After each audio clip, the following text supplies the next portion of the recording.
tardes, días o noches, depende del horario que se encuentren visualizando este video. Mi nombre es Jorge Guamaní del canal de YouTube Paradigmas Nuevos, un canal de tendencia política orientado a hacer análisis, entrevistas, tintes tanto políticos como psicológicos. Y también estamos transmitiendo para el canal Despierta Perú Nueva Era. En esta oportunidad tengo el agrado de hacer una entrevista conversatorio con Eflín Meléndez. El señor Meléndez es un importante historiador y escritor de la Decana de América, San Marcos. Ha publicado muchos libros relacionados más que todo a temas del terrorismo, sobre el terrorismo en Perú, ¿cierto? Aparte de ello también es conferencista y también es expositor. Muy agradecido de tenerlo aquí, señor Meléndez. ¿Qué más podría aportar a su presentación usted? Por supuesto, gracias. Y un saludo a todas las personas que nos ven desde el mundo, ¿no? A todos los peruanos que se encuentran en distintas partes del mundo. Entonces, es un gusto, es un agrado mío estar acá, a ver cuál sería su consulta. Más bien, tengo toda la predisposición para poder escucharlo, conversar sobre el tema del terrorismo que ha hecho tanto daño al Perú en la década de los 80. Excelente. Bueno, para empezar, antes de remontarnos a los antecedentes del terrorismo, quisiera saber su opinión sobre las huelgas que han acontecido recientemente en el Perú. ¿Qué opina usted sobre las huelgas, sobre un intento de derrocamiento a Dina Boluarte, un descontento colectivo de la población por la asunción de Boluarte al poder, y que ha acontecido, ¿no?, muchas huelgas, incluso ha habido también asesinatos, ¿no? ¿Qué opinas sobre estas huelgas en general? Primero, el análisis va desde el punto de vista de la separación de las izquierdas. La izquierda se ha unificado en un momento. Yo te diré, mi estimado Jorge, de que la izquierda peruana, que inicialmente estaba dividida en los 80, se volvieron a juntar para estar en la contienda electoral, es decir, para enfrentarse a la derecha. Y hay dos izquierdas, te diré, la izquierda al que todo el mundo seguramente lo ha escuchado decir, la izquierda caviar y la izquierda ultra. En este caso, la izquierda caviar jamás hubiera podido llegar hubiera podido ganar las elecciones sin ese pollo de instrumento que ha servido la izquierda ultra. Le diré, Jorge, de que la izquierda ultra le ha servido de apoyo, de grada, para subirse al escenario a la izquierda caviar. Y precisamente la izquierda caviar ha montado toda la estrategia para poder derrocar a la izquierda ultra, porque una vez en el poder ya no le sirve. Ya no le sirve porque ha sido un instrumento. Mejor dicho, han sido un tonto útil. Señores izquierdas, han sido unos tontos útiles, ¿ya? Entonces, ahora por más que griten, hagan su pataleta, no van a poder llegar al poder, ¿no? Porque no en vano, sino porque su política es radical, es demasiado dañino y ha hecho daño como lo sabemos en los 80.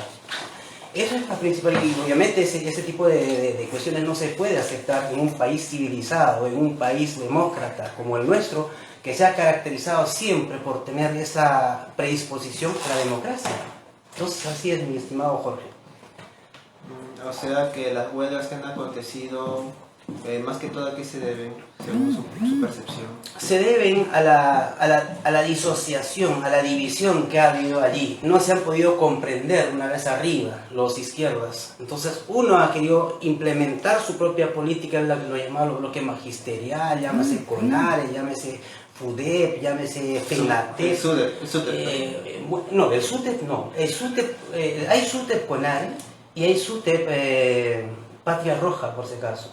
Entonces el SUTEP Patria Roja siempre ha estado haciendo política. El SUTEP CONARE no. SUTEP CONARE tiene una sola ideología, que sería precisamente el Movadef. Ellos han abrazado con el Movadef. Recuerde que en aquella exposición había yo expuesto los acuerdistas y los proseguir. Entonces ambos no están de acuerdo, ¿no? A pesar de eso. Pero a pesar de eso se han unido. Ahora, le diré de que la pelea entre sí ha sido precisamente eso. En los 80 le contaré que Patria Roja ha sido mancillado, ha sido afectado, ¿no? Casi mortalmente. Muchos alcaldes de Izquierda Unida han sido asesinados por Sendero Luminoso, lo que hoy en día son los Movadef. Entonces, eso precisamente no les permite unificar su ideología en la actualidad. Entonces han tenido que disociarse en pleno gobierno. Eso ha sucedido. O sea, entre las propias izquierdas se han dividido y se han peleado también. Por supuesto. Y en propio SUTEP, ya que me decía, ¿no? En SUTEP hay esa división. SUTEP Patria Roja y SUTEP CONARE. SUTEP CONARE en la huelga del 2017 nace como las bases regionales. Entonces, obviamente cuando dijeron, yo recuerdo, yo estaba siguiendo desde cerca, ¿no? esas cuestiones, en donde ellos decían, el CEN ya murió, las bases lo enterraron. ¿Qué cosa es el CEN? El Comité Ejecutivo Nacional. ¿De quién? Del SUTEP, SUTEP Patria Roja. SUTEP Patria Roja ha ido creando varios partidos, entre ellos Democracia Directa, y otras más. Bueno, y último ha sido el JP, ¿no? Y el JP precisamente ha estado muy auspiciado por SUTEP Patria Roja. Ellos han unificado fuerzas para llegar al poder. O sea, como que ha habido todo un resurgimiento. No sé si estaremos hablando con lo que usted dice de un resurgimiento de las izquierdas o algo así. No, los resurgimientos no, ha habido siempre, nunca ha dejado de existir la izquierda siempre, y la izquierda siempre se va a acoger, obviamente. Ahora, la buena pregunta que usted me hacía en un momento era, ¿por qué existe la izquierda? ¿Qué pasa? ¿Qué pasa Perú? ¿Por qué permites Perú democrático que la izquierda radical o la izquierda moderada, caviar, qué sé yo, que exista? ¿Por qué? Porque precisamente no están siendo atendidas las demandas de la población. Bueno, no voy a decir pueblo en ese sentido, voy a llamarle población porque me parece más adecuado. Porque pueblo ya está como que un cliché, está pensado como un cliché para los discursos de izquierda radical. Cierto. Un cliché, hablemos de un cliché. Permítame decir entonces población. La población no está siendo atendida, mi estimado. Entonces esa es la principal causa. Yo le digo, señor, ¿sabe qué? Necesito un colegio para mi zona. Vengo años gestionando y la derecha no me hace caso. ¿Quién está gobernando? Bueno, la derecha. Entonces, si no me haces caso, hago mi partido. Y si no me permites hacer mi partido, entonces me radicalizo. Esa es la razón principal, la que la población no está siendo atendida. Pero tampoco por lo menos hay respuestas de por qué no está siendo atendida, ¿no? Entonces, si me dijeran, oiga, ¿sabes qué? No tenemos dinero por esta causa, no tenemos, entonces, muy bien sustentado, entonces no se podrá. Habrán otros medios en el que en un momento se pueda gestionar. Pero que me den esperanza, que no me cierren la puerta, ¿verdad? Entonces eso es lo que pasa. Yo soy de derecha, como se diría, pero una autocrítica en ese sentido. Porque si nosotros hablamos de un génesis principal, de unos antecedentes, yo tengo entendido de que este movimiento, Sendero Luminoso y otros, nacen por formaciones previas. Uno de ellos es el MIR, ¿no? El MIR, el Movimiento de Izquierda Revolucionaria, y el Ejército de Liberación Nacional. El Ejército de Liberación Nacional estuvo conformado por el poeta, ¿no? Sanmarquino también, el poeta Javier Heró, un poeta que escribió buenos libros, buenos poemarios como El Río, y también el ex canciller, ¿cómo se llama? Héctor Béjar. Y también tenemos el MIR de Luis de la Puente, ¿no? Pero estas formaciones han tenido como que una ideología guevarista y castrista, ¿no? Porque creo que han tenido su génesis en la Revolución Cubana de Castro. Pero rápidamente han sido disuadidos por el gobierno peruano, ¿no? O sea, no han tenido mucho revuelo y mucho impacto de establecer lo mismo que quisieron en Cuba. Y luego de ahí, después de las políticas que implementó Morales Bermúdez a fines de los 80, cuando terminó su gobierno, ahí hubo un descontento social, ¿no? Porque se estaban abandonando las ideas socialistas, y se estaba más empleando por el capitalismo, ¿no? Pero se estaban dejando de lado las ideas socialistas revolucionarias, y había mucho centralismo y aún había mucha desigualdad social, ¿no? O sea, eso es lo que aún había, no había mucha brecha entre ricos y pobres. Y es por eso que con esa excusa nace Sendero Luminoso. ¿Qué opinión le acontece a esto? O sea, hubo, digamos, un buen motivo, pero digamos, la forma como la que Sendero actuó no fue la correcta, obviamente. Matar gente, aniquilamientos selectivos, obviamente no fue la correcta. Pero ¿qué opinión le merece al respecto? Le voy a decir de que en los 60, en 1962 exactamente, Abimael llega a Ayacucho. Él ya era profesor de la UNSA en Arequipa. Él llega a Ayacucho. Pero le diré que el MIR y el Ejército de Liberación Nacional fueron criticados por Abimael. nunca han sido parte, ni siquiera para conversar entre sí o ponerse de acuerdo en alguna agenda común que pudieran haber tenido ellos. Sendero Luminoso es otra cosa, no es ni siquiera eso. Héctor Béjar y todas esas gentes, ¿no?, que han promovido la guerrilla de 65, que nosotros lo llamamos, ha sido devastado, y ha sido devastado no en vano, ha sido devastado porque la Central de Inteligencia Americana, la famosa CIA, intervino para devastarlo, y eso fue, ¿no? Tenía que, ahí también una gran intervención de parte de los Estados Unidos para poder acabar con ellos. Hay una intervención de la IPC misma que colaboró con los napalm caseros, en fin, ¿no? Hay una serie de cosas que se tienen que hablar sobre eso, entonces son otras cosas. Ahora, en cuanto a lo que ellos se ponen de acuerdo ya después de los 80, si en los 68 llega al poder Velasco, sí, hasta el 75, la población desde ya ha estado descontento. ¿Por qué? No ha estado de acuerdo ni con la CAPS ni con la SAIS. ¿Qué cosa eran esos? La CAPS era pues la cooperativa agraria de la población, ¿no? Asociación, en fin, la SAIS era la sociedad agraria. En fin, la sociedad agraria, ¿qué cosa era? Era una adquisición de tierras, de pequeñas tierras, en manos de los campesinos que no las tenían. La CAPS, ¿qué cosa eran? Eran cooperativas, adquisición de tierras en manos de los trabajadores, adquisición de haciendas en manos de los trabajadores y en despojo a sus dueños. ¿Qué pasó en adelante? Todas esas adquisiciones, despojos, expropiaciones han sido indemnizados, inclusive las propias empresas. Las propias empresas han sido indemnizadas. Eso usted lo puede encontrar en su propio discurso, La Voz del Pueblo, creo que se llaman estos 2 tomos grandes que están todos los discursos de Velasco, por cierto. Entonces, la población decía, oiga, yo no estoy de acuerdo con ese tipo de repartija de tierra que usted me está haciendo acá. ¿Quién venía a repartir tierras? Yo soy campesino de un pueblo X. Entonces, en ese pueblo X yo encuentro esa tierra en el que a mí me debe tocar una tierra tal cual. Yo por tradición, porque yo soy antiguo en esta tierra, yo sé cuál me toca, cuál lo he utilizado desde mis ancestros, entonces eso me toca. Resulta que esa mi tierra se lo dan a otra persona. ¿Quiénes hacían eso? Las personas, la burocracia que iba de Lima, sin conocer la realidad de este pueblito, repartían las tierras. Entonces desde ya la población estaba en descontento con Velasco. Entonces, de repente para algunos velasquistas que veo por ahí por el Face, ¿no? le suena esto más o menos como... Pero sí, esa es la realidad. Entonces, ¿qué pasó? Se formó la famosa... ¿Cómo se llamó? Déjame recordar. Sin Amos era Sin Amos. Sin Amos. Sin Amos. Claro. Eso era pues un movimiento generado desde el gobierno. Yo le compararía solo ese movimiento con el movimiento de las rondas campesinas. ¿Quién generó esos movimientos que ahorita están sucediendo, inclusive los paros que están bloqueando, haciendo daño a una cuantía de gente, están haciendo daño? ¿Quién está generando? Precisamente lo que está generando es eso, precisamente el propio gobierno. Si el gobierno dijera, oiga, ¿sabe qué? Ya estamos en el gobierno y comencemos a trabajar para hacer grande a Perú, pues entonces, el señor Pedro Castillo no ha dejado de ser candidato estando aún en el gobierno. No ha dejado de ser candidato, decía, hay que luchar, güey. Tú eres gobierno, no hay agua en esta población desde hace 200 años. Oye, pero ya estás en el poder, pues ya te toca. ¿Qué pedas? ¿No?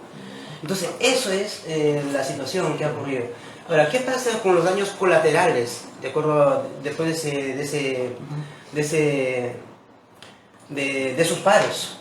No hay mucha gente. Nuestros derechos, yo tengo mis derechos, ¿cierto? Usted también. Pero mis derechos terminan en cuanto empieza su derecho de usted.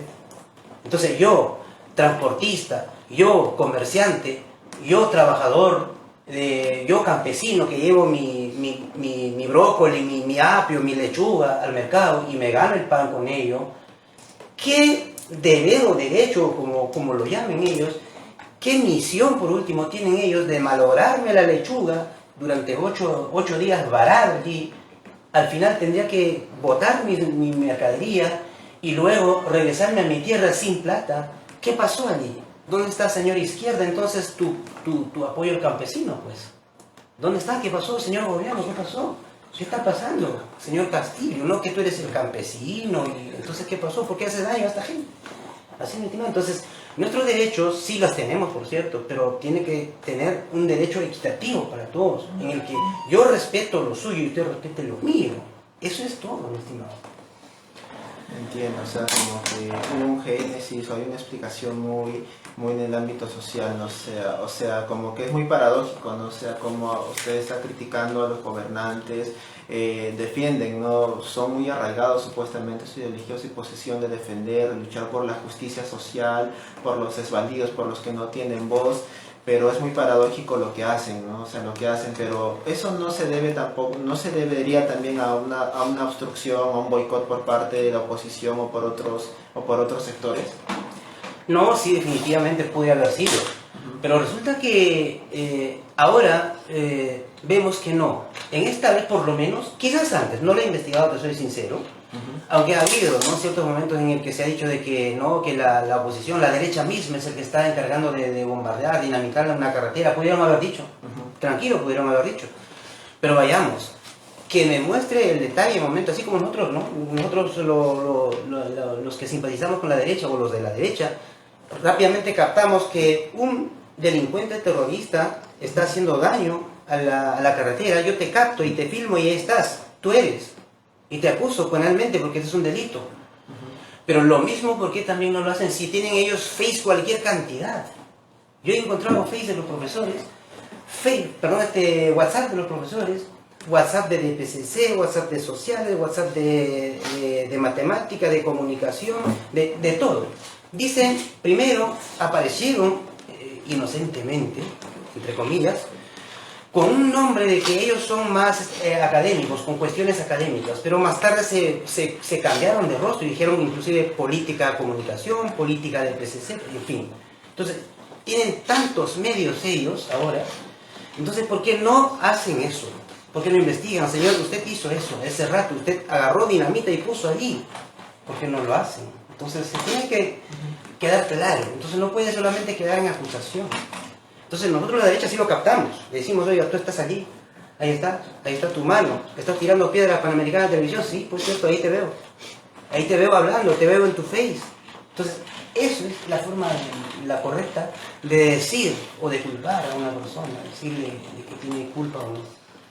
Entiendo, muy bien. Y la otra pregunta que le quería hacer es, ¿por qué a pesar del daño irreversible, ¿no?, que ha causado todas estas ideologías, el maoísmo más que todo que pregonaba Guillermo Guzmán, que lo usaba como una forma de adoctrinar a los que supuestamente querían una lucha social, un cambio radical, establecer una sociedad socialista maoísta como él ha pretendido, eso ha sido su sueño? ¿Por qué a pesar de todas estas ideas aún no han desaparecido? O sea, no digo, o sea, eso sería una pregunta. ¿Por qué usted cree, según su análisis, por qué aún hay algunos peruanos que pregonan y siguen estas ideas a pesar de todo el daño que por ejemplo, ¿no?, las masacres de Lucanamarca, ¿cómo se llama? Más que todo esa creo que es una de las masacres mortales de Soras, de Socos, esas y más. ¿Por qué aún prevalecen estas ideas? Dos razones. Primero, la que ya expuse y te digo que el descuido nuestro, de la derecha misma, nuevamente una autocrítica, porque no hemos sabido atender a la población, no hemos sabido llegar, no hemos sabido mojarnos los zapatos y llegar hasta donde está. Y dos, la ignorancia. La ignorancia es bastante atrevida en nuestro país. Y principalmente dirán, oye, pero la culpa lo tiene también la derecha, porque no nos ha dado la buena educación. Sí, pues, eso es cierto también. Pero también por nosotros. Mariátegui fue un universitario, un destacado estudiante de la Universidad X, no, fue autodidacta. Y si ellos tanto dicen, soy mariateguista, ¿por qué no siguen su ejemplo? ¿Por qué no investigan? ¿Por qué no leen? Tú le dices, oye, ¿sabes qué? ¿Cuál es tu fuente? ¿De qué libro me estás hablando? Ellos no te dicen nada, no te hablan de fuentes, solamente hablan de los clichés que escucharon por ahí, no sé, sus instructores, no sé, qué sé yo. Es un rosario que ellos repiten, ¿no? Que Fujimori tiene la culpa, ¿no? Que Fujimori es narcoavión, no sé qué más. Es un rosario que ellos dicen, ¿no? ¿Y esto por qué no? Que Fujimori no sirve, Fujimori nunca más. ¿Por qué? ¿Por qué no Fujimori nunca más? ¿Por qué? No te dan argumentos. Entonces, principalmente es la ignorancia, y la ignorancia se compacta obviamente con la necesidad que aquella población tiene. La ignorancia creo que está relacionada a la educación, ¿no? Definitivamente. A la educación escueta, paupérrima, por no decir lo que han tenido. Exacto. O que no han tenido acceso a una educación, digamos, que les permita abrir los ojos. Y muy interesante que cita Mariátegui, ¿no? Porque Mariátegui, como usted dice, fue un autodidacta, ¿no? Lamentablemente murió muy joven, escribió muchos hay mariateguistas, ¿no? Que utilizan la referencia de los 7 ensayos y la interpretación de la realidad peruana. Fue maestro de Vallejo incluso, porque creo que los dos formaron el Partido Socialista Peruano.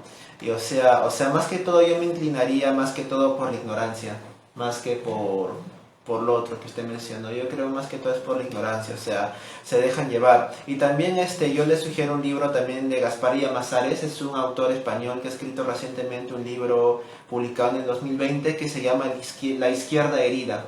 A pesar de que su libro está orientado más a su realidad española, porque Gaspar Llamazares es español, médico español, habla más que todo una parte del libro que más me llama la atención y lo que creo que se ha podido aplicar a la realidad peruana que ha habido en esos tiempos de Sendero es la manipulación, el resentimiento.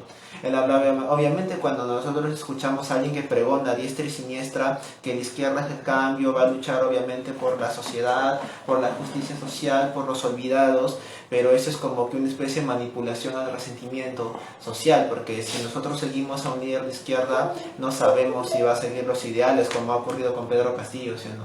Muchos líderes de la izquierda, principalmente de Patria Roja, han movilizado gente, y son artistas en movilizar gente. Son artistas en movilizar gente de tal manera que cuando ya la gente está arriba, cuando ya la gente está enarbolada, entran al negociado. ¿Quién sale beneficiado? El que movilizó. ¿Y qué pasó con los demás? Quedaron olvidados, no resentidos. Eso sucedió en la huelga del 2012. Recuerdo cuando muchos maestros se quejaron de que había un negociado entre aquella izquierda líder que promovió la huelga, y entonces entraron a negociar. Cuando en la negociación seguramente, por ahí hay sospechas, no estoy tan completamente seguro, pero hay sospechas de que el negociado fue la derrama magisterial.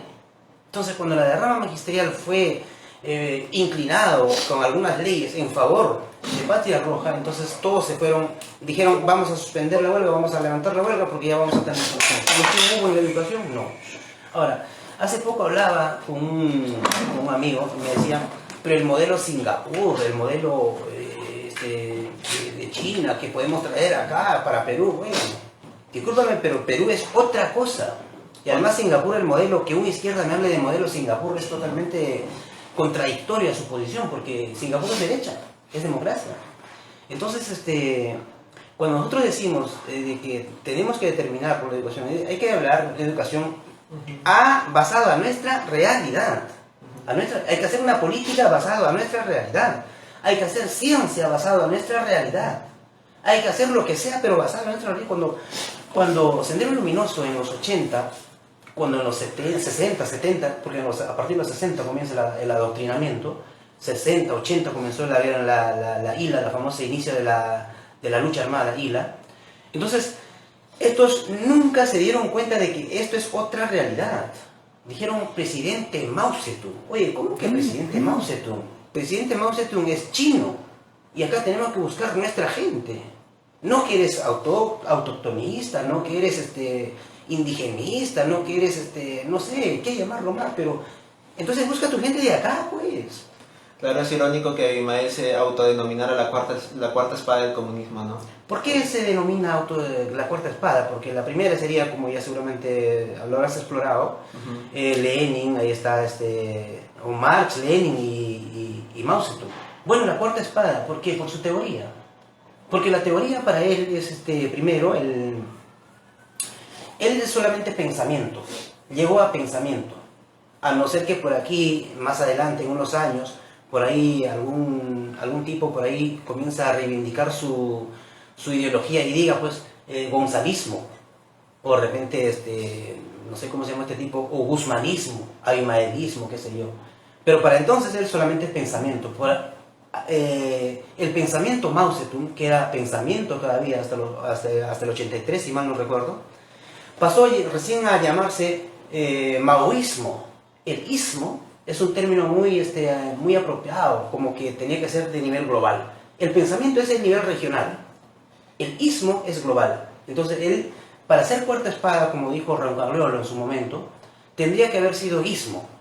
No, ahora es inadecuado hablar de gonzalismo y de cuarta espada. Y él tontamente creo que se dominaba porque se supone que tiene que decir algo nuevo, ¿no? Pero él seguía solamente las ideas de Mao, ¿no? No, sí lo dijo algo nuevo. Por si acaso, sí lo dijo. ¿Ah? ¿Cuál era, por ejemplo? Para decirse, como te digo, ¿cuál era lo nuevo en él? Todo lo demás de la teoría es él. Ya lo maoísmo y todo eso. Pero él dijo algo nuevo. De que la lucha lo hagamos acá, la lucha armada, no científica, no educacional, no democrática, sino la lucha armada, hagamos con nuestros propios medios. Eso lo trajo ya de Mao. Lo dijo acá. Entonces le dijo, cuando se va a China en el 67, recibe instrucciones del Mao, él lo cuenta ahí en su libro, Memorias desde Némesis, creo que se llama su libro. Entonces él lo cuenta allí, en el que menciona que él va a pedir ayuda económica a China, pero allá le niegan, le dice, ¿sabe qué? Ya no más ayuda económica para ti. ¿Por qué? Porque tú tienes que hacerlo con tus propios medios. Si yo te ayudo, yo más tarde te voy a convertir en mi colonia. Tú vas a depender de mí, yo te voy a poner mis condiciones, por las puras no te voy a ayudar. Entonces mejor te corto la ayuda, anda, ve y soluciona tu problema. Y se vino él, se lo tomó a pecho. Se lo tomó a pecho y vino acá y armó todo lo que fue y dijo, oye, ¿sabe qué? El pueblo se arma, el guerrillero se arma por la necesidad de armarse. ¿Se cuenta? Entonces, si eso se hubiera internacionalizado y con ese método, si él hubiera ganado acá, hubieran ganado con ese método en Ecuador y en distintas partes del mundo, entonces se hubiera llegado a ser el ismo, que te comento. Sí dijo algo nuevo, sí. Porque sí hubo gente que lo criticaba, decía, no, él solamente ha copiado lo mismo que decía Mao, de la lucha popular, la lucha campesina y luego del campo a la ciudad, por lo que decía. No, eso no es nada nuevo, o sea, él por las puras autodenominados, eso ya está establecido y él no ha dicho nada nuevo, es por las puras en vano que se autodenomine la cuarta espada del comunismo. Y fíjate que ese es el error de nosotros de la derecha, de tratar de, cuando en su momento quisimos poner a la palestra del currículum escolar la historia del terrorismo, la derecha se opuso. Oye, ¿por qué no vas a poner la historia del terrorismo a tu currículum? Enséñale a tus estudiantes qué sucedió. Dale una perspectiva. Dígale cuánta gente murió. Dígale cuántos murieron en Soros una sola noche. A punta de machete. O en Lucanamarca, en Yachua. Claro, por supuesto. Entonces en distintos lugares. Dígale.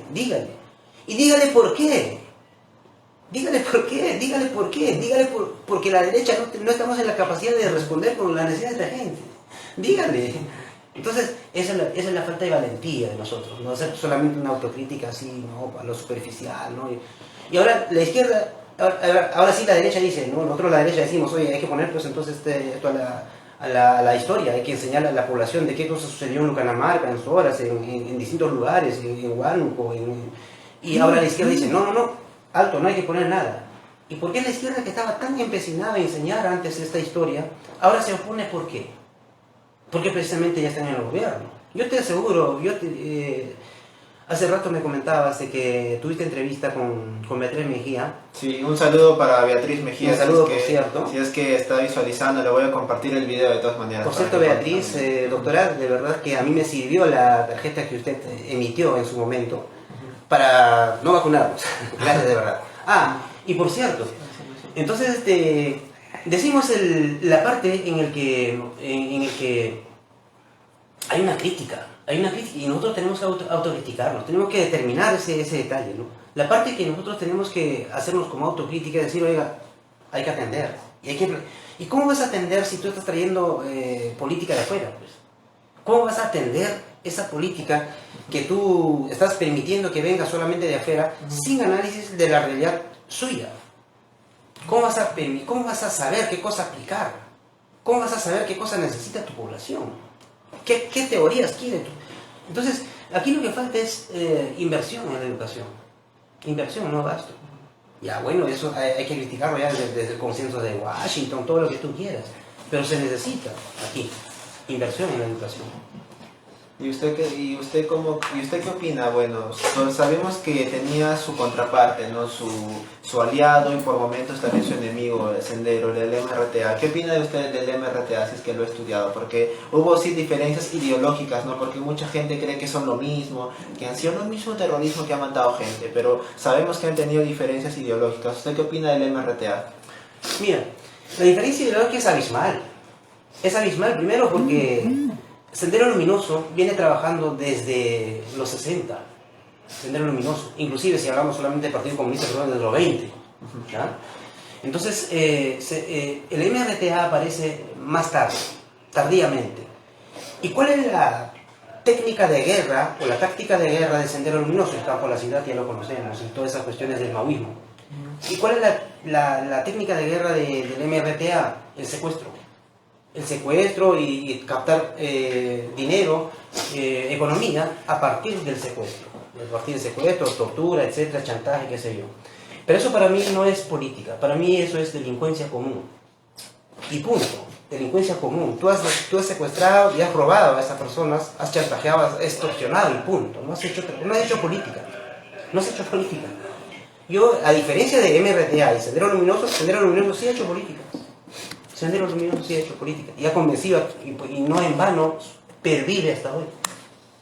Claro, incluso yo he escuchado por ahí que el MRTA seguía una ideología guevarista, o sea, algunos decían que Víctor Polay Campos había leído La Guerra de Guerrillas de Che Guevara, publicado en el 60, que habla más que todo cómo hay que ser un buen estratega militar, un buen estratega político, y ahí habla por qué su revolución cubana ha tenido tanto éxito, ¿no? O sea, ahí también habla de las ansias, o sea, a él también relataba de que le gustaba matar personas, al mismo Che Guevara. Claro. Muchos dicen que ha leído ese libro, La Guerra de Guerrillas, Polay Campos, pero en sí la diferencia es abismal, ¿no? O sea, política y solamente mataban, desaparecían, creo que alcaldes, gobernantes, bueno, gente involucrada de alguna manera en el poder, ¿no? Y los ponían en cárceles paupérrimas, ¿no? Donde salían enfermos, salían mal esas prisiones, ¿no? Es por eso que quizás esas ideas, a diferencia de Sendero Luminoso, no persisten tanto. No en vano, Abimael Guzmán ha sido privado de todo contacto con todos. A mí me hubiese gustado entrevistar a ese tipo, ¿no? ¿Cuál es o conocer su perfil psicológico? Es lo digo en mi libro. Lo explico, de por qué tan peligroso este tipo.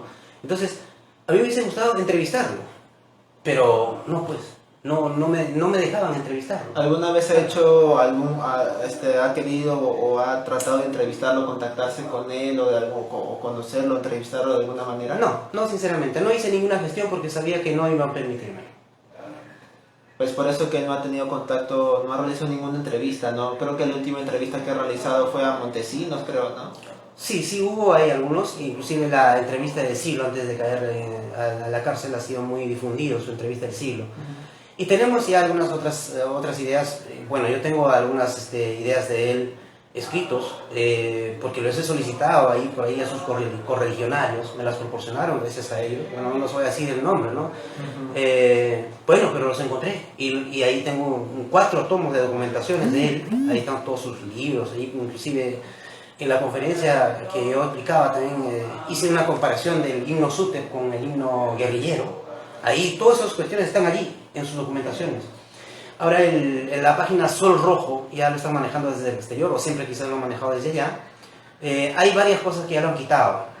Entonces hay más actualizadas, hay situaciones más actualizadas. Pero esos tiempos ya casi lo han quitado. Y también he escuchado por ahí de que dicen que Sendero Luminoso cayó porque cayó la Unión Soviética. ¿Usted qué opina de eso? No, para nada. La Unión Soviética ha caído porque ha querido caer. Porque ha sabido y se ha dado cuenta de que el modelo comunista no funciona, ni en el mundo, ni en ninguna parte. Y eso es todo. Sendero Luminoso cae porque ha habido estrategias mucho más organizadas por parte del GI. Un saludo, por cierto, acá al amigo, al GI, al ex GI, ¿no? Fernández de Vaca, creo que, ¿no? ¿El policía? ¿Miyashiro? No. Bueno, Miyashiro también. ¿Lo conoce a Miyashiro? No lo conozco. Ah, no lo conozco bueno, les he visto, pero no es mi amigo, no lo conocemos, por cierto. No, Benedicto Jiménez. Ah, ¿Benedicto lo conoce? Bueno, no lo conozco tampoco, pero sí hemos escrito en la revista juntos, hemos escrito, Heraldo Perú. Entonces, en fin, bueno, por lo menos por esa situación intelectual sí nos conocemos por la revista, no directamente. Pero aún así, esas estrategias que ellos han armado, aunque no solos desde ya está probado de que ha habido la intervención de la CIA nuevamente acá. Si no era por eso, tampoco lo podíamos quizás derrotar. Entonces, aquí ha habido nuevamente la intervención de la CIA para derrotarlo, ¿no? Y eso lo dice el propio Miyashiro, ¿no? En su entrevista que le hace el canal N, si mal no recuerdo, habla de un tal Superman que ha colaborado bastante en la derrota de Sendero Luminoso. Y por cierto, hay que saludar bastante al gobierno, pues, que le ha dado esas facilidades para poder derrotar a ese grupo sanguinario que ha estado haciendo tanto daño al país. Así como lo que está haciendo tanto daño al país, los remanentes de Sendero Luminoso del Brain, ¿no? Los proseguidos. Camarada Artemio, creo, o hay otro camarada, creo. Artemio creo que ya lo han capturado, creo. Artemio fue capturado durante el gobierno de Ollanta Humala. Eso es de Alto Guayaga. Entonces, Quispe todavía está andando la operación Patriota, creo que ha sido, ¿no? Es el último que ha sido. Ojalá lo hubiesen capturado allí, ¿no? Pero no ha sido posible, pues ojalá nuevamente. Desde acá, un encargo a nuestros amigos, a nuestro ejército, a mi glorioso ejército, por cierto, yo fui miembro de mi glorioso ejército. ¿Usted fue miembro del ejército? Sí, lo fui en su momento. Entonces, desde acá, pues que no sea milagro, ¿no? En tratar de acabar con esos remanentes que están allá en el Oraima haciendo daño tanto a nuestro país. Y también lo que me ha gustado escuchar la parte cuando dijo de que ha hecho un estudio psicológico a Abimael Guzmán, un posible, presuntivamente un estudio psicológico. ¿Qué podría más o menos decir de él en la parte psicológica? Si desmenuzamos la parte psicológica, ¿qué podría decir? Me gustaría mucho su opinión, ya que yo soy psicólogo de profesión y me gustaría escuchar esa parte psicológica. De verdad, la parte psicológica, Abimael Guzmán, me hubiese gustado que de repente lo hayan hecho y no lo sabemos y nunca lo han difundido. ¿Qué hubiera sido la parte psicológica de Abimael Guzmán?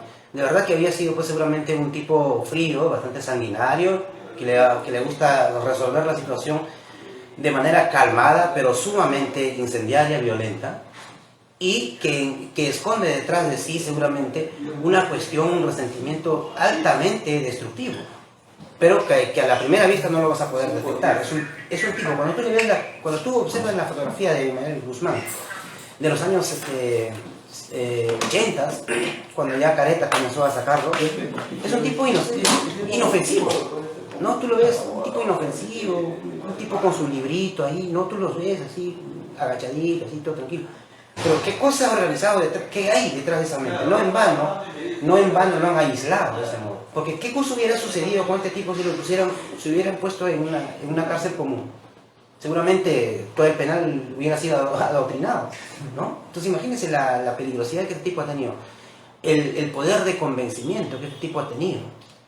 Él fue un abogado de profesión. Él fue abogado, no fue filósofo. Filósofo, claro, filósofo, sí.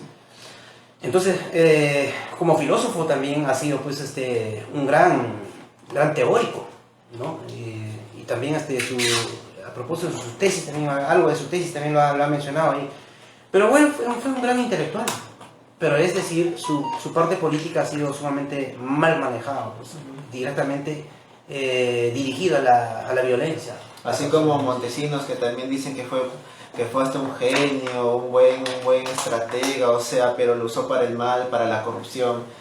Sí, yo me atrevería a decir desde el punto de vista psicológico que Abimael era un ser megalómano, es decir, pregonaba, quería tener todo el poder, o sea, tenía un deseo absoluto por tener todo el poder a sí mismo, megalomanía. También tenía mucha frialdad, tenía, como usted dice, también concuerdo con la parte del resentimiento, ¿no? O sea, tenía un resentimiento muy impetuoso, ¿no? Pero también, digamos que se podría decir que era muy moldeable, o sea, muy moldeable y muy no sé, hay un término que me gustaría aplicarlo cuando se le dice una persona fanático, porque obviamente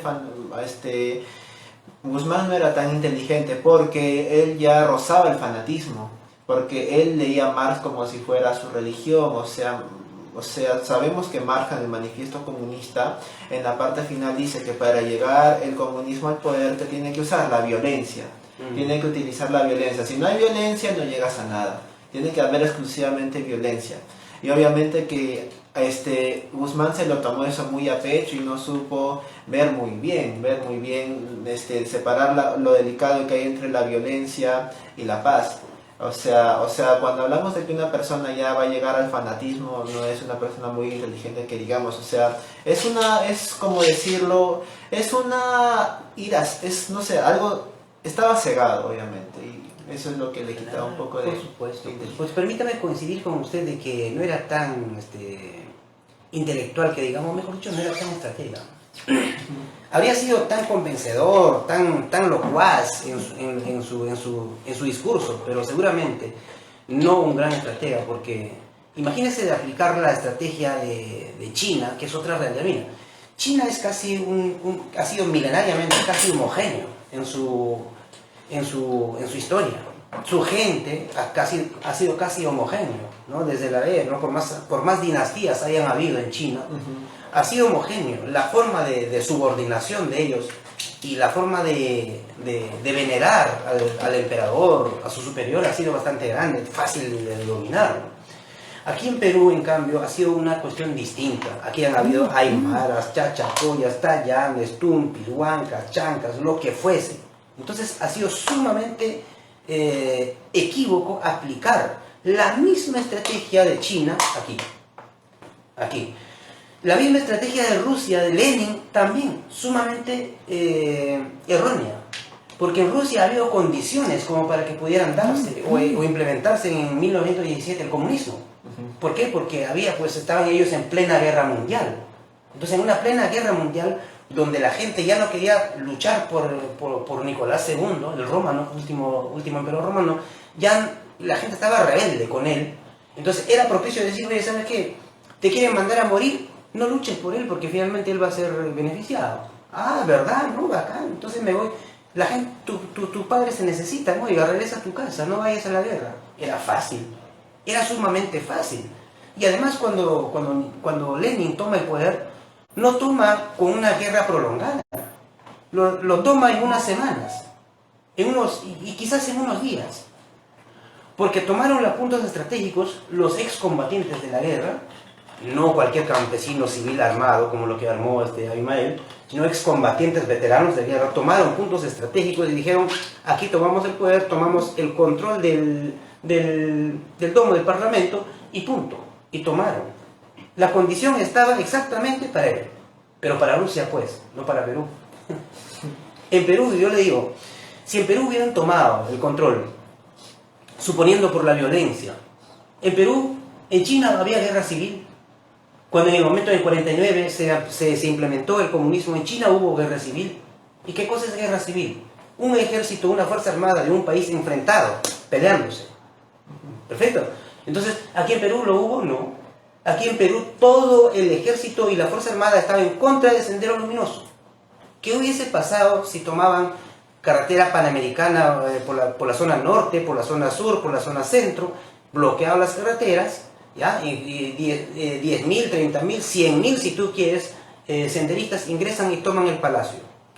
Oye, 100.000 senderistas mal armados frente a un ejército de más o menos 150, un poco más, creo que 300, 200 y tantos mil armados, hubieran permanecido más que unas horas allí. Salía la Fuerza Aérea, bombardeaba el Palacio de Gobierno y se acabó el asunto. Entonces no era posible, era una locura aplicar esa violencia aquí, o tomar el poder por la violencia. ¿Qué creen? Que por lo que alguien se sienta en el poder, en el Palacio de Gobierno, y dice, oye, ¿sabes qué? A partir ahora acá me obedeces. Te voy a obedecer siendo tú mi enemigo, no seas malo, tú eres un débil que te sentado aquí, punto, yo te acabo, y punto, eso fue. Entonces era imposible aplicar esta violencia. Sí, o sea, lo que me es increíble es la población, o sea, a pesar de que todo eso iba a fracasar, como siguen, o sea, siguen con esas ideas, siguen con ese pensamiento, o sea, eso ya es un fanatismo irracional, ¿no? Más que todo. A mi consideración, sí, yo coincido totalmente con usted porque Es un fanatismo irracional. Porque ¿cómo se llama cuando sabes que algo no va a prosperar, ha fracasado y nunca va a tener éxito, pero tú sigues, consigues, y si no estás de acuerdo con tus ideas, eres fujimorista, eres de derecha, eres facho? ¿Cómo se llama eso? Es un fanatismo irracional. Ya que usted lo menciona, la parte psicológica, también te diré que eso es más emoción. Es más emocional. La gente se mueve más por emoción. O sea, tú le pintas un discurso más o menos incendiario, le dices, la Plaza San Martín, tomemos por nuestros corazones, vibra por nuestros poros, sangre guerrera, sangre inca, y la gente se emociona y dice, vamos a luchar contra el gobierno, y punto. Psicología de masas. Psicología de masas, Freud, sí. y punto. Eso ha sido, y ahora en la psicología de masas, ¿qué pasa si a uno de tus amigos por ahí, a uno de tu gente por ahí le hicieron algún daño? Ya, perfecto. Y basta que le hicieron algún daño mortal a uno de los suyos, y entonces la herida les hace enarbolar más la situación. Pero de pronto van a ser diezmados uno tras otro, entonces dicen, oye, ¿sabes qué estamos perdiendo? Repliegue, retirada. Pero qué tonta forma de actuar, sabiendo que eso es totalmente inconstitucional en nuestra vida democrática como país. ¿No te das cuenta? Entonces, más es cuestión emocional. Es otra de las causas también de que por lo menos seguramente Sendero Luminoso sigue figurando por allí o sigue perviviendo por ahí, deambulando todavía. Yo me di cuenta que los peruanos psicológicamente somos muy emotivos. Sí. Hay países que no, pero los peruanos sí somos bastante emotivos, nos dejamos llevar muy fácilmente por cuando nos tocan algo el sentimiento, nos hacen una pequeña remembranza, algo que tenga que ver con lucha social, con política, psicología de masas, como decimos, pero masas organizadas, masas establecidas o duraderas, o sea, las masas y las masas efímeras, más que todo las masas efímeras, lo que hay en la Plaza San Martín. Claro, cuando claro. tú vas a dar un discurso, te paras en una plaza o en un lugar y sabes a qué gente vas a ir, porque ese discurso no lo puedes dar en otro sitio, porque sabes que en otro sitio no van a seguir tu discurso. Claro. Es así. Y mañana, hoy te aplauden bravo, y mañana entraron a razón y te dijeron, oye, ese parte estaba equivocado, que está loco, y ya no, hoy tienes gente, mañana ya no. Entonces eso es, mi estimado, aquí en Perú hay que manejarlo aquí en Perú, la situación de acuerdo a nuestra realidad. Hay que hacer ciencia de acuerdo a nuestra realidad. No podemos importar cuestiones que no quepan, que no caben acá en nuestro territorio. Nosotros somos prácticamente, no somos otra gente, no somos de otro planeta, pero sí somos gente que tiene su propia realidad. Y eso es lo que tenemos que aplicar acá. ¿Y usted qué opina del Movadef? En particular, solo del Movadef. ¿El Movadef en qué sentido? En lo que es, en lo que pretende, ¿qué es más que todo? Bueno, es una política que es la continuación, pues, son los acuerdistas, pues. Son los que dijeron, bueno, pues, alto aquí a la guerra, ya perdimos, ¿no? Chepi, bola, ¿no? Paramos acá la parte emotiva, la parte guerrera, entonces entremos un poco a hacer política. Están haciendo política. Claro que no van a dejar jamás su estilo de ser tan ofensivos. Nunca van a dejar de serlo, ¿no? Ellos van a siempre generar ese resentimiento. ¿Y por qué hay resentimiento? ¿No? Esa es la película. Precisamente porque hay descuido de nuestros gobernantes. Es que siempre va a haber descontento social, siempre va a haber esa brecha entre pobres y ricos que siempre ha habido, siempre hay el centralismo, como que ahorita, ¿no? Los gobiernos de derecha que nos han gobernado durante 200 años, y a pesar de que la derecha representa el progreso, la vanguardia económica, o sea, el resurgimiento de una sociedad, se implementan políticas de injerencia entre el liberalismo, ¿no? O sea, supuestamente pues es el progreso, pero no ha sido del todo así, no ha habido corrupción, y las zonas periféricas, las zonas rurales, las zonas donde digamos no todos los peruanos podemos acceder, los pueblos más alejados, más alejados, siguen descuidados, y eso como que aún amilana, ¿no? Eso como que aún sigue, por eso persiste. Yo pienso que eso también es una excusa usada para que estas ideas persistan, ¿no? O sea, siempre dicen en los discursos que no se atreve este gobierno de derecha, que no se atreve el fujimorismo. O sea, ¿cómo seguimos siendo como sociedad? ¿Cómo seguimos siendo como país? ¿Cómo están nuestros pueblitos, nuestros hermanos ahí? Siempre dicen, ¿no? Pero eso como que también los usan como una estrategia indirecta para manipular a las masas, a los demás, que decían, no hay que seguir las ideas revolucionarias todavía, ¿no? Eso es así. Por supuesto, hablando de corrupción, es importante mencionar de que la corrupción siempre ha habido. La corrupción, cuando tú lees el libro de Alfonso Quirós, ¿no? Sí, del 2013, sí. Caramba, es un libro, pero tremendo libro, donde tú encuentras pues corrupción desde la época colonial. Desde Agustín Gamarra, del 29. Fíjate, entonces tú encuentras en esos libros, hay entonces corrupción, cualquier cantidad. Pero te diré con toda sinceridad, mi estimado Jorge, de que la corrupción se ha masificado, se ha multiplicado en estos últimos años. En estos últimos 20 años quizás, más todavía. Porque fíjate, cuando Toledo llegó al poder, yo recuerdo que, así de manera extraoficial, supe que se debía más o menos unos 30.000 millones de dólares de deuda externa. ¿Ya? Entonces, obviamente nosotros nos endeudamos porque el país queda en déficit, ¿verdad? Entonces, los países superavitarios nos lo prestan el dinero. Entonces, ¿para cubrir qué cosa? Para cubrir nuestras necesidades. Ahora, cuando salió Toledo, más o menos había una deuda de 60.000 millones de dólares, o sea, el doble. Durante los cerca de 200 años anteriores, te hacen endeudar hasta 30.000 millones. Y cuando sale un tipo que supuestamente era de izquierda y era promotor, se ciñó la mascaripacha y todo eso. Entonces, allí fue que más o menos salimos con unos 60.000 millones de dólares de deuda. Alan García más o menos con unos 70.000, entró PPK, más o menos se endeudó hasta unos 90.000 millones. No, de ahí siguió Ollanta. Ah, bueno, Ollanta. Ollanta y PPK. Tienes razón. Entonces, cuando PPK sale, más o menos nos deja una deuda de 90.000 millones de dólares. Extraoficialmente te estoy hablando. Pero después cuando entra Vizcarra, ¿cuánto crees hemos llegado? Por ahí encontré datos de que estamos más o menos por los 250.000 millones de dólares. 250.000 de deuda externa. Ahora dicen que con Sagasti también se ha incrementado más. No, por supuesto, seguramente. Y ahora con Castillo igual. Entonces, ¿por qué no nos dicen, Dina Boluarte, quien fuera, por qué no nos dicen, oye, ¿sabes qué? Nuestra deuda externa está? Yo recuerdo bien, claro, cuando era chiquillo todavía, en aquel momento, cuando Fujimori en su tercer periodo, cuando ganó las elecciones, dijo, oiga, en este periodo lo pago la deuda externa. A partir de ahí, nadie dijo una sola tilde contra la deuda externa. Nadie se ha hablado, nadie se ha pronunciado. ¿Cuánto debemos? Señores del gobierno, ¿cuánto debemos? ¿Cuánto estamos debiendo? Rindan cuenta a la población. Entonces ahí tenemos falencias, pues. Entonces, en ese sentido, tiene que ver mucho la corrupción. ¿Qué cosas se ha hecho con tanta deuda que te has endeudado? Yo saco plata del banco y supuestamente para mejorar mi casa, y resulta que le doy a mi trabajador, me remodelan algunas escaleras por ahí, y toda la plata se fue al bolsillo de aquel trabajador. Entonces, ¿qué pasó? Entonces, ¿cómo voy a pagar esa deuda? Falencia tremenda que tenemos.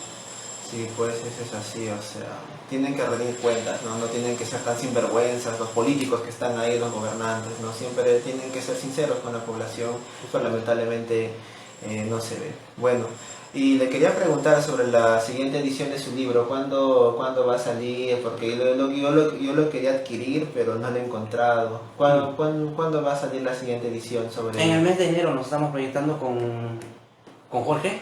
Ya me tiene conversado él y vamos a reeditar, vamos a sacar la siguiente edición, entonces ahí estamos también exponiendo a manos de la población, porque es necesario que la población se entere. En el libro yo cuento cómo surge paso a paso, desde el 62, la ruptura que hubo, por ejemplo, en el 68.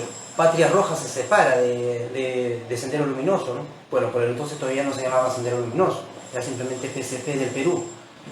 Aparece por ahí, por ejemplo, en los años anteriores, PCP peruano, Partido Comunista Peruano, que venía del browderismo de Norteamérica, cuando quisieran, bueno, hay mucho que hablar. De repente en otra entrevista, por ahí, creo que también el tiempo no nos apremia tanto. Entonces, en el libro sí cuento todo eso. En el libro y en el capítulo 2 te cuento todo esto, el análisis que acabo de mencionar, ¿no? Hay varias cosas más que yo me añado ahí, qué pasó en Alemania, por qué, más o menos también analizo la cercanía de Aníbal Torres a Hitler, ¿por qué? Más o menos. Hay varios... reciente también para que mencione a Aníbal Torres cuando dijo esa tremenda patinada que tuvo, ¿no? Hasta me dio risa cuando Chincha le dijo que le patina el coco. Claro. Y tuvo razón, ¿no? Cuando le dijo que le patina el coco. Por supuesto, porque no hubo menor forma de equivocarse, ¿no? Porque así lo dijo pues casi perfecto, porque no puede ser. Una cuestión de Europa, tratar de implementarlo aquí en Perú tal cual, o por lo menos modifícalo, ¿no? Esto sirve, esto no, pero no vas a traerlo acá, calco y copia y ponerlo acá. Le Es patinó imposible. el coco. Así es, estimado. Entonces, ¿Y cómo se llama su libro y cómo lo podríamos adquirir para los que estén interesados en adquirir el libro de su padre? de verdad que no tengo el teléfono ahorita, está en la editorial Liberty. Editorial Liberty. Sí. Ya, ok, ahí lo voy a editar, lo voy a poner Editorial Liberty. ¿Cuál es el nombre de su libro? Es un recorrido por la biografía del Partido Comunista Partido Comunista de Perú, Sendero. A ver, un recorrido por la biografía del Partido Comunista Sendero Luminoso. Breve análisis de la realidad nacional. Es el título del libro. En realidad no solo es de la realidad nacional, sino también con lo internacional. Mezcla una amalgama de lo nacional con lo internacional. Sí, hago excelente. análisis, sí. Siempre a veces, de vez en cuando, es bueno analizar la realidad internacional, ¿no? Por supuesto, Porque estamos ligados, nada en este país sucede si está desligado de lo internacional. Todo está ligado, todo, principalmente la economía, principalmente el comercio, principalmente la cultura y todo lo demás. Por más nacionalistas que queramos ser, siempre tenemos que siempre estar informados. El europeo, mi hermano Jorge, el europeo es mucho más nacionalista que el latino todavía. Usted no se ha imaginado de que pequeños países tienen su propia lengua. Bueno, ahora se están unificando, ¿no? Con el euro, económicamente, en fin, ese es otro tema. Pero el nacionalismo en Europa es mucho más recalcitrante todavía, porque Alemania es chiquito país, ¿no? La mitad de Perú, un poco menos, España igual, ¿no? Francia, Portugal, Italia, cada cual con su lengua. Entonces, si no hubiera habido nacionalismo allá, pues eso no hubiera sido una sola lengua para todos, ¿no? Por ejemplo. Entonces, aquí en Perú hubiera sido, si hubiéramos aplicado esa misma sistemática, hubiera sido, pues, ¿no? Los huancas, los chancas, los incas, los collas, los lupacas, todos hubiéramos sido también igual, ¿no? Pero entonces, por ahí va más o menos la situación en el que nosotros tenemos que pensar de que nosotros somos acá un país distinto a nuestra realidad y tenemos que buscar soluciones de acorde a nuestra realidad, acorde a nuestra gente. Así es. Excelente, y sí, bueno, hemos llegado creo que ya al final de esta hermosa y amena conversación que hemos tenido, y yo como palabras finales, ¿quisiera empezar usted o yo con las palabras finales? A ver, ¿qué es usted? Ya. Bueno, yo como psicólogo y como futuro, porque yo aparte de psicólogo le comento, quiero ser aspirante a la política mediante mi canal de YouTube Paradigmas Nuevos. Ahí yo también le voy a pasar para que vean mis discursos y mis demás entrevistas con Isaac Humala, ¿cómo se llama a un libertario también, a un pata libre, no se escucha hablar, un pata libre. Yo les quiero recomendar a ustedes, población peruana, que lean la historia de la corrupción, como lo acaba de mencionar acá Eflin, de Alfonso Quirós, para que vean cómo ha sido la corrupción del Perú y por qué hemos llegado hasta acá. Y muy aparte, léanse la política de Hannah Arendt, porque cuando ustedes lean la política de Hannah Arendt van a ver la parte que dice sobre la pluralidad del ser humano, que quiere decir que tenemos que respetar tanto ideologías como razas y como pensamientos. Y ella ha sido muy criticada porque gente de izquierda y de derecha la ha criticado porque no sabía de qué bando ponerse, pero ella habla básicamente de que por ideologías políticas nos peleamos, nos separamos, nos dividimos. Es muy ambiguo si ese libro es en realidad, pero yo lo interpreto así. Cada persona lo puede interpretar a su manera, porque es ambiguo ese libro de la política de Hannah Arendt, pero yo les recomiendo que lo lean. Y también le han acusado a Hannah Arendt de ser pro-nazi también, pero ha sido en vano. Bueno, lean por favor, porque la educación es la mejor vacuna contra la ignorancia. Y siempre debemos luchar porque por todo lo que es escrito Sendero Luminoso no se vuelva a repetir, porque nosotros sabemos de que la violencia nunca va a ser el camino a nada bueno. Bueno, para finalizar, yo daría pues un encargo a todas estas personas que están apoyando la violencia. Estimados hermanos peruanos, están siendo simplemente utilizados, no sean furgón de cola. Cuando tú hayas perdido tu familia, esa tu familia fallecida, nadie lo va a recordar mañana en adelante, nadie lo va a recordar. Eso te lo garantizo, porque Castillo no te va a dar un sol por haber perdido a tu familia y seguramente que no te ha dado tampoco ni para el entierro ni para el café, ¿ya? Así que no sea un furgón de cola, mis estimados peruanos, analicen bien, cabeza fría siempre, diríjanse a nuestro país por amor al Perú, no por amor a su emoción que ya hemos determinado en esta conversación. Entonces un saludo a todos ustedes, mis estimados peruanos, mis estimados amigos que seguramente están viendo y están siguiendo este canal. Gracias a todos. Ok, este ha sido un capítulo más en mi canal de YouTube Paradigmas Nuevos. Aquí un excelente y ameno conversatorio con Eflin Meléndez y espero que haya otra oportunidad porque yo pienso que han habido más temas en el aire. Yo pienso que